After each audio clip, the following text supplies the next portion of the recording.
बगड़िया बाल Vidya Niketan online class में आप लोगों का स्वागत है। आज हम पढ़ रहे हैं कक्षा दास बाल गोविंद भगत रामवृक्ष बेनीपुरी द्वारा लिखित ही एक रेखा चित्र है, जिसका दूसरा पाठ पढ़ रहे हैं। पहला भाग हमने पिछली ऑनलाइन क्लास में पढ़ा था। आज हम इसका दूसरा भाग पढ़ रहे हैं। रामवृक्ष बेनीपुरी इस पाठ में सामाजिक रूढ़ियों पर प्रहार करते हुए एक रेखा चित्र प्रस्तुत किया है, जिसमें विशेषता है जो बाल गोविंद भगत के माध्यम से ग्रामीण जीवन के सजीव झांकी को प्रस्तुत कर रहे हैं। तो ग्रामीण जीवन की सजीव झांकी हमें उसमें देखने को मिलती है। आगे शुरू करने से पहले पूर्व की थोड़ी सी पुनरावृत्ति कर लेते हैं। बाल गोविंद भगत एक छोटे और मझोले कद के गोरे चिट्ठे आदमी थे। उम्र उनकी 60 के ऊपर थी। बाल उनके पक चुके थे, यानी सफ़ेद हो चुके थे। लंबी दाढ़ी या लंबे बाल उनके नहीं थे। अपने सिर पर वो कबीरपंथी टोपी रखते थे। एक काली कमली अपने ऊपर ओढ़े रखते थे। रामानंदी चंदन का वो तिलक लगाया करते थे। तुलसी की बेडोल माला बांधे रखते थे। गोविंद भगत गृहस्थ थे। उनके घर में एक बेटा और एक बहू थी। अच्छा साफ सुथरा मकान था। बाल गोविंद भगत खेती करते थे और साधु नहीं होते हुए भी साधु जैसे ही रहते थे। कभी झूठ नहीं बोलते थे। उनका व्यवहार बहुत ही खरा था। बिना किसी से पूछे उनकी चीजें नहीं छूते थे, व्यवहार में नहीं लाते थे और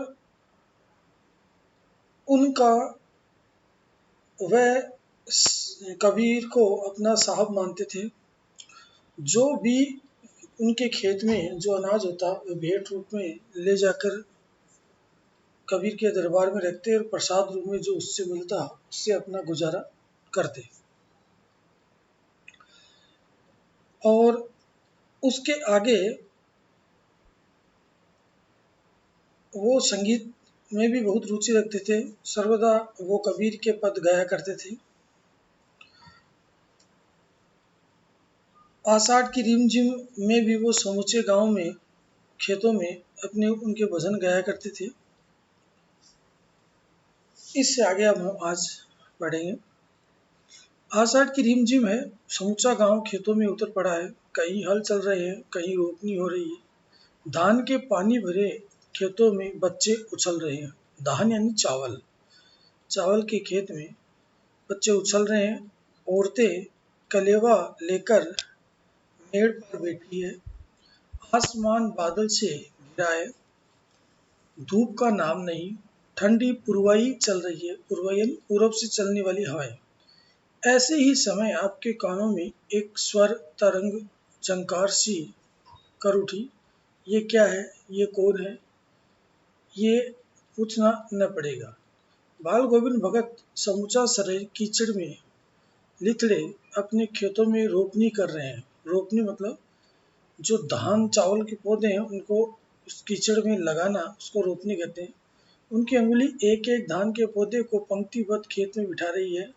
उनका कंठ एक एक शब्द को संगीत के जीने पर चढ़ाकर कुछ को ऊपर स्वर्ग की ओर भेज रहा है और कुछ को इस पृथ्वी की मिट्टी पर खड़े लोगों कानों की ओर। बच्चे खेलते हुए झूम उठते हैं। मेड़ पर खड़ी औरतों के होठ कांप उठते हैं। वे गुनगुनाने लगती हैं। हलवाओं के पैर ताल से उठने लगते हैं। रोपनी करने वालों की अंगुलियां एक अजीब क्रम से चलने लगती है। बाल गोविंद भगत का यह संगीत है या जादू है? कहने का मतलब है कि बाल गोविंद भगत अपने संगीत से सभी को तंग रखते हैं। उनको अच्छी तरह से काम करवाते रहते हैं। उनका संगीत बहुत ही मधुर है और सभी उनके साथ संगीतमय होकर काम करते हैं। भादों की वह अंधेरी अधरतिया यानी आधी रात का समय, अभी थोड़ी ही देर पहले मूसलाधार वर्षा खत्म हुई है। बादलों की गरज, बिजली की तड़प में आपने कुछ नहीं सुना हो, किंतु अब झिल्ली की झनकार, झिल्ली एक बरसाती कीड़ा होता है जिसे हम झिंगूर भी कहते हैं, की झनकार या दादुरों यानी मेंढकों की टर-टर बाल गोविंद भगत के संगीत को अपने कोलाहल में डुबो नहीं सकती। उनकी खजड़ी यानी जिसको अपन डफली कहते हैं, डिमक डिमक बज रही है और वे गा रहे हैं, गोद में पीवा चमक उठे सखिया चिहुक उठे ना। हाँ, पिया तो गोद में ही है, किंतु वह समझती है वह अकेली है। चमक उठती है, चिहुक उठती है, उसी भरे बादलों वाले भादों की आधी रात में उनका ये गाना अंधेरे में अकस्मात कूद उठने वाली बिजली की तरह किसे ने चौंका देता। अरे अब सारा संसार निस्तब्धता यानी बिना किसी भय के सोया है। बाल गोविंद भगत का संगीत जगा रहा है। तेरी गठरी में लागा चोर मुसाफिर जाग जरा। कार्तिक आया नहीं कि बाल गोविंद भगत की प्रभातियां शुरू हुई।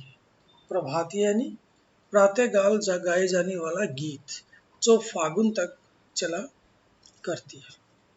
प्रिय विद्यार्थियों, आज हमने बाल गोविंद भगत अध्याय के दूसरे भाग में बाल गोविंद भगत की खेती के बारे में पढ़ा कि वो किस तरह से खेती करते हैं और संगीत और भक्ति के प्रति उनका रुझान कैसा है। आषाढ़ के महीने में वो क्या करते हैं, खेतों में वो किस तरह से धान की रोपनी करते हैं और भादों और आषाढ़ में मौसम में वो किस तरह से अपना जीवन यापन करते हैं। ग्रामीण परिवेश और खेतों में क्या और कैसा रहता है, ये चीज़ हमने पढ़ी। इसके आगे हम अगली ऑनलाइन क्लास में पढ़ेंगे। तब तक के लिए धन्यवाद।